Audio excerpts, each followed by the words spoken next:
Friends नमस्कार। देखिए आज हमने सौर मंडल से रिलेटेड एक बहुत ही इम्पोर्टेंट चैप्टर लेके आए हैं।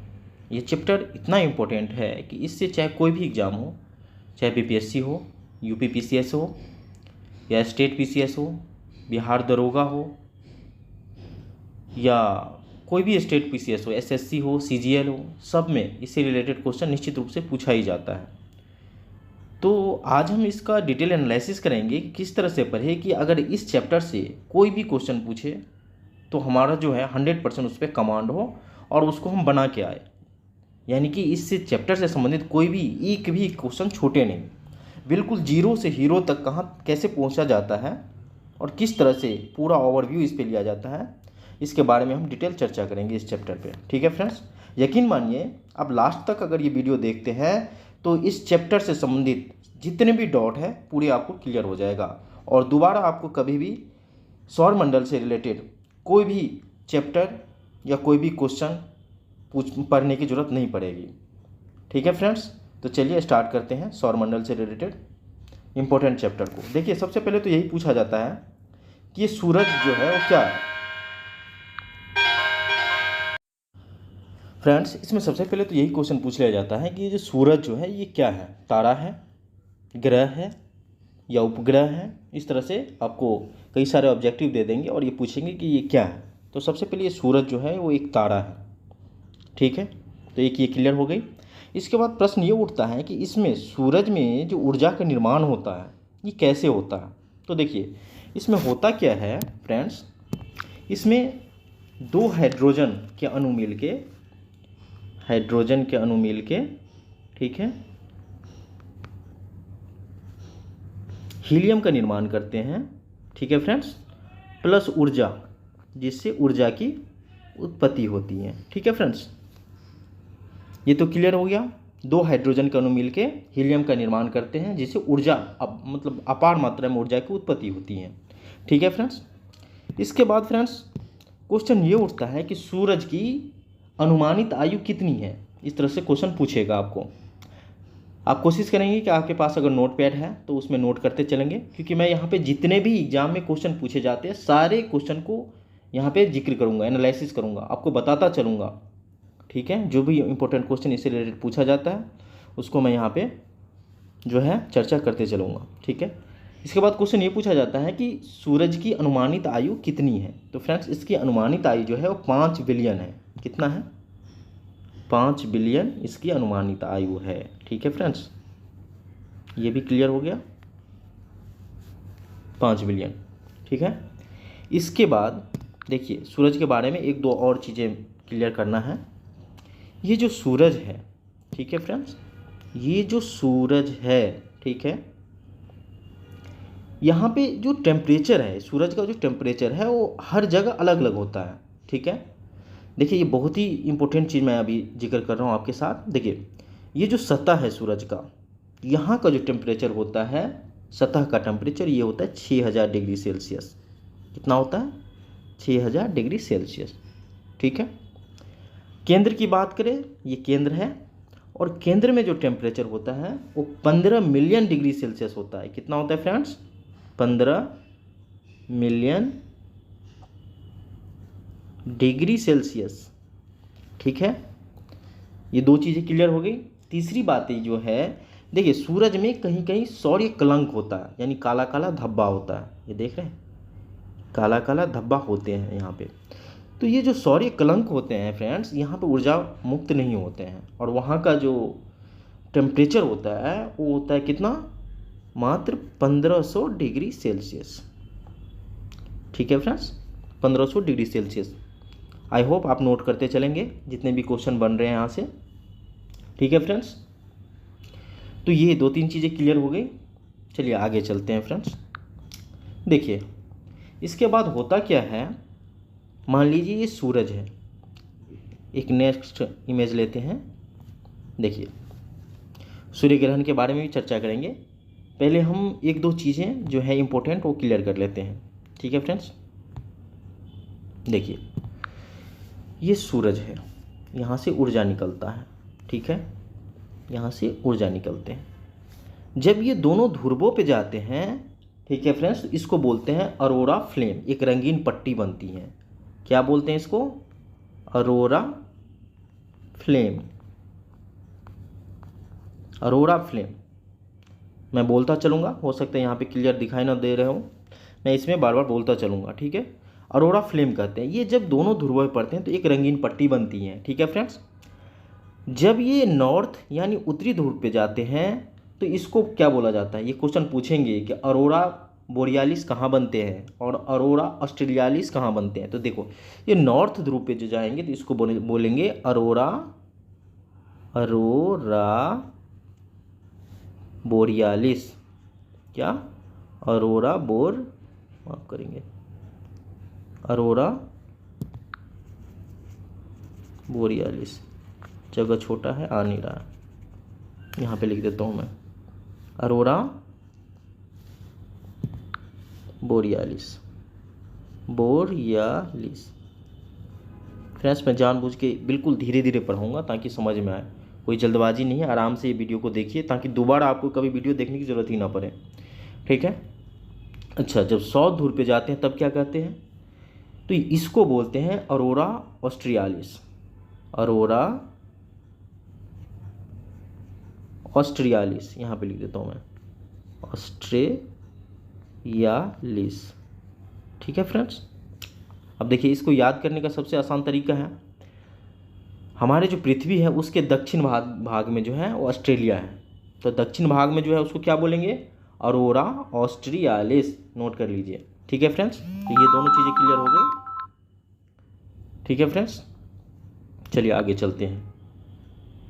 देखिए, एक चीज़ें और है जो बहुत ही इम्पोर्टेंट है। देखिए, जब सूरज को, ये जो सूरज है मान लीजिए, सूरज से एक क्वेश्चन पूछा जाता है कि सूरज से पृथ्वी तक जो सूर्य के प्रकाश यानी पहुंचता है उसका टाइम कितना लगता है? तो लगभग आपको पता ही होगा, इसमें लगभग 8.16 सेकेंड लगते हैं। ये तो ये क्वेश्चन हो गया, ये भी नोट कर लेंगे। इसके बाद क्वेश्चन पूछा जाता है कि सूर्य से पृथ्वी की अनुमानित दूरी कितनी है? ये जो दूरी है सूरज से पृथ्वी की, इसकी अनुमानित दूरी कितनी है? तो फ्रेंड्स, इसकी जो दूरी है ये है 14,97,95,900 किलोमीटर। और इसको अगर हम शॉर्ट में बोलें, अगर शॉर्ट में याद रखना हो तो सीधे सीधे आप याद रखिएगा 14.98 करोड़ किलोमीटर, बस इतना याद रखिएगा, करोड़ किलोमीटर, ठीक है फ्रेंड्स। ये औसत है, ठीक है। अच्छा, इसमें होता क्या है फ्रेंड्स, मान लीजिए ये सूरज है, ये सूरज है, ठीक है। यहाँ पे तो ये पृथ्वी को हम नज़दीक ले आते हैं, मान लीजिए यहाँ पे पृथ्वी है, यहाँ पे ले लीजिए,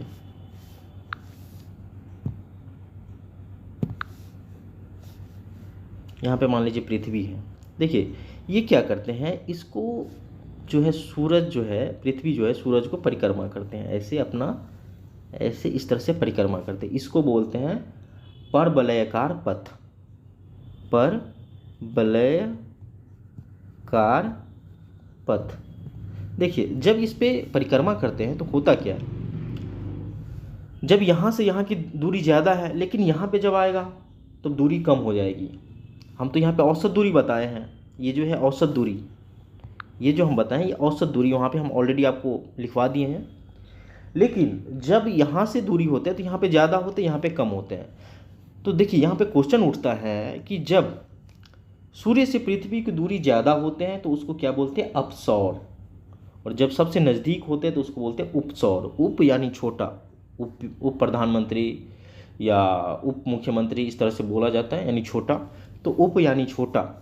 तो यहाँ पे जो होता है फ्रेंड्स, यहाँ पे जो होता है उपसौर की घटना होता है, उपसौर, इसको बोलते हैं उपसौर, ठीक है।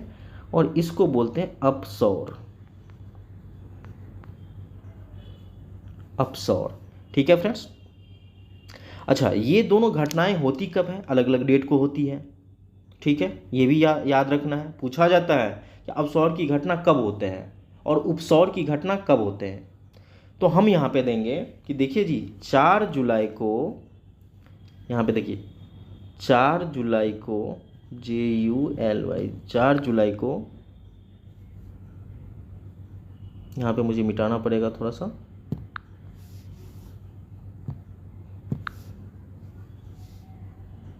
ये इसका पथ है। देखिए उपसौर अपसौर, तो अपसौर की घटना 4 जुलाई को, ठीक है फ्रेंड्स। और उपसौर की घटना कब होती है, यहाँ पे हम बताया था जहाँ कम दूरी होगा वहाँ उपसौर होगा।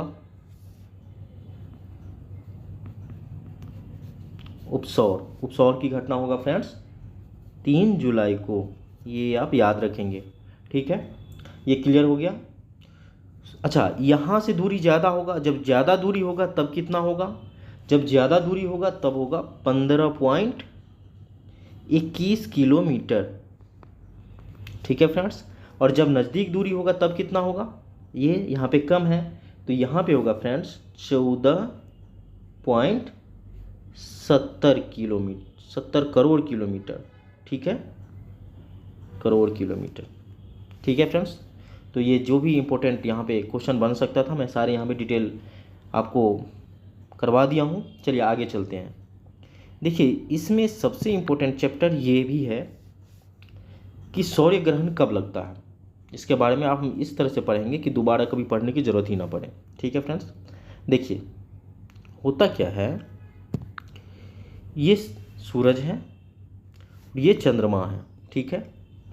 इनका उपग्रह जो है पृथ्वी, ये पृथ्वी है, माफ़ कीजिएगा, ये पृथ्वी है, ये सूरज और ये हो गया चंद्रमा, ठीक है। अब होता क्या है कि ये फ्रेंड्स पृथ्वी की जो है इनका उपग्रह है चंद्रमा, ये चंद्रमा इनका चक्कर लगाता रहता है, ठीक है। जब ये चक्कर लगाते हैं तो एक समय ऐसा होता है कि ये सूरज और पृथ्वी के बीच में आ जाता है। जब ये पूरी तरह से बीच में आता है तो ये पूरा जो है इसका प्रकाश जो है इसको ढक देता है। जब पूरा ढक जाता है फ्रेंड्स तो इसको बोलते हैं क्या, पूर्ण सूर्य ग्रहण, ठीक है। और जब पूर्ण सूर्य ग्रहण होती हैं तो उसी समय क्या होता है, ये सूरज का जो प्रकाश होता है ये रिंग की तरह जो है ऐसे दिखता है, क्योंकि चारों तरफ से इसका जो है प्रकाश निकलता है।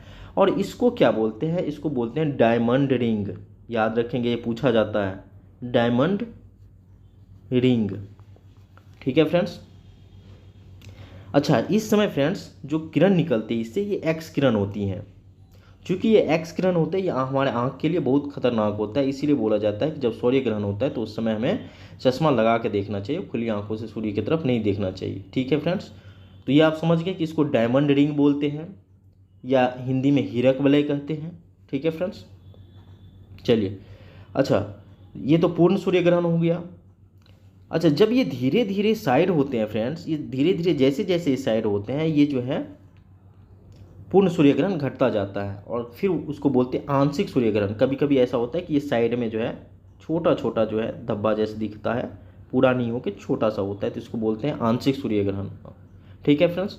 अच्छा, एक चीज़ ध्यान रखेंगे कि कभी भी अगर सूर्य ग्रहण लगता है तो इसका मैक्सिमम टाइम जो होता है वो 8 मिनट से ज़्यादा नहीं हो सकता, ठीक है फ्रेंड्स। मैक्सिमम 8 मिनट से ज़्यादा नहीं हो सकता है, क्योंकि 8 मिनट के अंदर में ये जो है ये एक दूसरे को पार कर लेते हैं, ये दूसरे जो है एक दूसरे को पार कर लेते हैं, ठीक है। ये जो सामने सामने रहते हैं ये अपनी स्थिति में चेंज हो जाता है, ठीक है। तो ये ध्यान रखेंगे, पूछा जाता है कि सूर्य ग्रहण का मैक्सिमम टाइम कितना होता है, तो 8 मिनट होता है, ठीक है फ्रेंड। इसके बाद आगे हम बात करते हैं।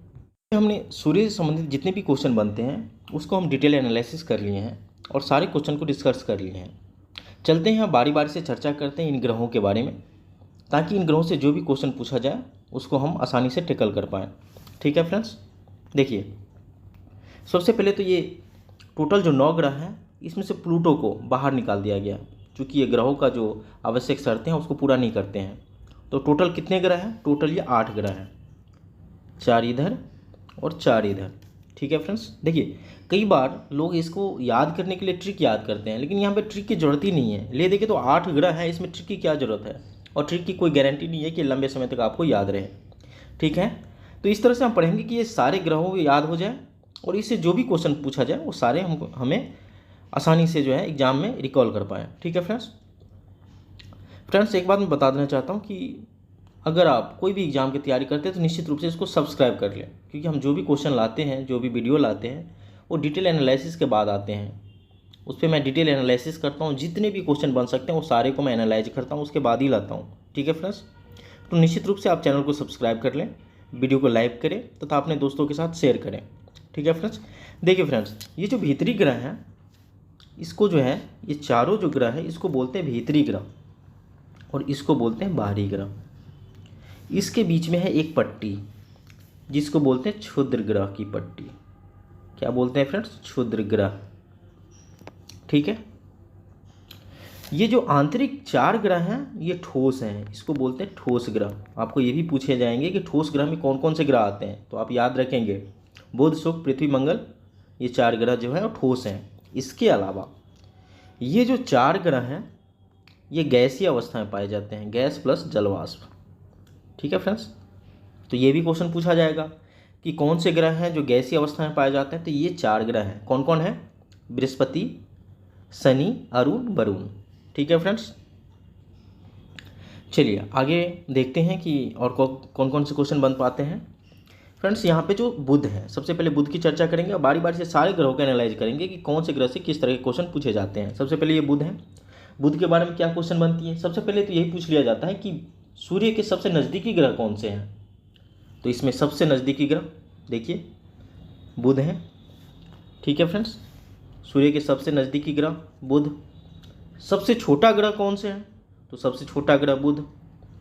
ठीक है, बुध की एक खास बात यह है फ्रेंड्स कि ये मात्र 88 डेज में जो है अपना पूरा परिक्रमा कर लेता है, 88 डेज। ठीक है, दूसरी बात, चूँकि सूर्य में ग्रेविटी सबसे अत्यधिक होने के कारण जो भी नज़दीक ग्रह होते हैं उसको जो है वो तेज़ी से वो रिमूव करते हैं, मूविंग करते हैं। ठीक है फ्रेंड्स, ये जो ग्रह है वो जो जितना नज़दीक रहेगा वो तेज़ी से मूविंग करेगा। ठीक है फ्रेंड्स, तो सबसे नज़दीक चूँकि बुध है तो ये इसकी गति जो है बहुत स्पीड होता है। ठीक है, तो 2 क्वेश्चन यहाँ से हम ये जान लिए। इसके अलावा देखिए इसके अलावा क्या होता है, पूछा जाता है कि कौन से ग्रह है जो चुंबकीय अवस्था में पाया जाता है, तो ये बुध ग्रह। ये बुध ग्रह जो है फ्रेंड्स ये चुंबकीय अवस्था में पाया जाता है। अच्छा, एक और सबसे इम्पोर्टेंट क्वेश्चन बनता है कि कौन से ग्रह का तापमांतर सबसे ज़्यादा होता है, तो फ्रेंड्स ये बुध ग्रह का जो तापमांतर होता है बहुत ज़्यादा पाया जाता है। इसमें दिन के समय इसका तापमांतर जो है वो तकरीबन 400 से 600 डिग्री सेल्सियस तक होता है, और रात में -150 तक चला जाता है। तो ये क्वेश्चन हम समझ गए कि सबसे ज़्यादा तापमांतर बुध ग्रह पे पाया जाता है। ठीक है फ्रेंड्स, अच्छा एक चीज़ और आता है कि ये बुध ग्रह ऐसा ग्रह है जिसका अपना कोई उपग्रह नहीं है। ठीक है, तो इस तरह से हमने इससे रिलेटेड जितने भी क्वेश्चन होते हैं सारे को हम देख लिए हैं। फ्रेंड्स आई थिंक ये वीडियो काफ़ी लंबा हो जाएगा, तो हम इस वीडियो को यहीं पे समाप्त करते हैं। बाकी नेक्स्ट वीडियो में जितने भी ग्रह बचे हुए हैं उससे रिलेटेड जो भी इंपॉर्टेंट क्वेश्चन बनते हैं वो सारे हम नेक्स्ट ग्रह में जो है टैकल करेंगे। ठीक है फ्रेंड्स, तो निश्चित रूप से आप नेक्स्ट वीडियो को ज़रूर देखिए ताकि सौर मंडल से संबंधित जितने भी क्वेश्चन आते हैं वो 100% आपके दिमाग में छप जाए। ठीक है फ्रेंड्स, तो चलते हैं नेक्स्ट वीडियो पे। इसी के साथ ये वीडियो समाप्त करते हैं। जय हिंद, जय भारत।